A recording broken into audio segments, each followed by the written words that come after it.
Hey, Ms. Anna's second grade art students. It's so good to have you with me. And I'm here to introduce you to our first of the four art projects that we're going to do this first quarter. And what it is I would like you all to create a nature being. And whether that nature being is more human or more animal or more plant-like is totally up to you. And so the first step of this process is to go out into nature, whether you go with your grown up on a full on hike or whether you walk in your back garden or around your neighborhood.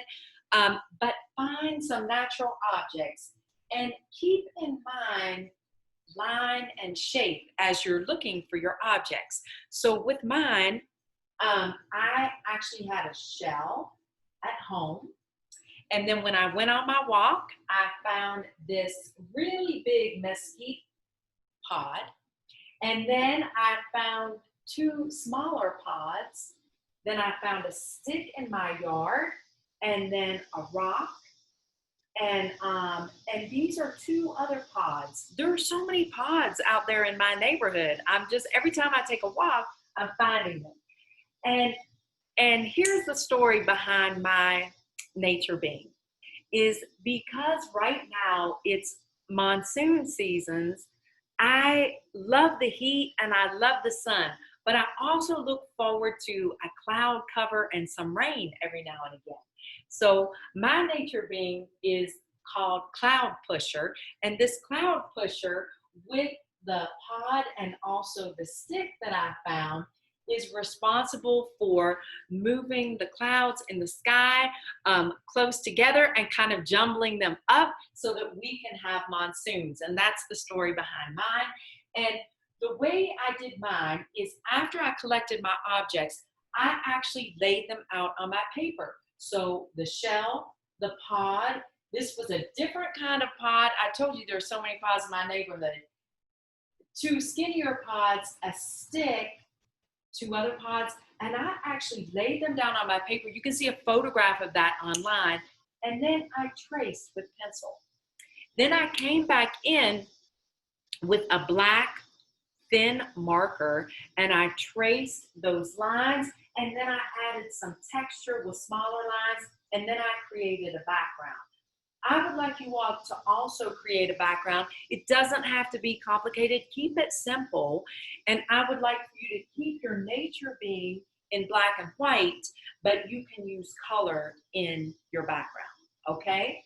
And then as you're doing this assignment, as you're thinking about this assignment, remember there are organic shapes. These are shapes that oftentimes have no name and they're more free form. And then you can also be thinking about geometric shapes. Our geometric shapes often have really definitive line quality to them, and they oftentimes do have a name. So organic are the more free form. And that's a lot of what you're gonna find out there on your hike or on your walk or in your back garden. Then we cannot have shapes without line. So line is one of the major elements of art, of any kind of art, whether it's a painting or a print or a drawing or a sculpture or even architecture as a building. And so these are not all the types of lines, but these are some. And some of these lines create shape.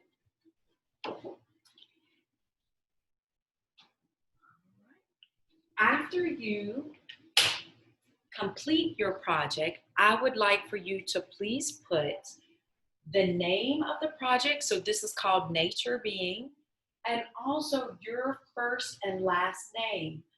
Because I have over 200 students, Ms. Bree and I have over 200 students, that I need for you to be really clear what the project is and your first and last name. So if you need your grown up to help you write those on your artwork or beside your artwork, please do that, okay? And have fun with this project. Make up a name for your nature being. You can put a backstory behind it and just have a really good time. And I cannot wait to see what y'all turn in, okay? And you've got a couple weeks to work on this project, and then I'll assign you a new and different one.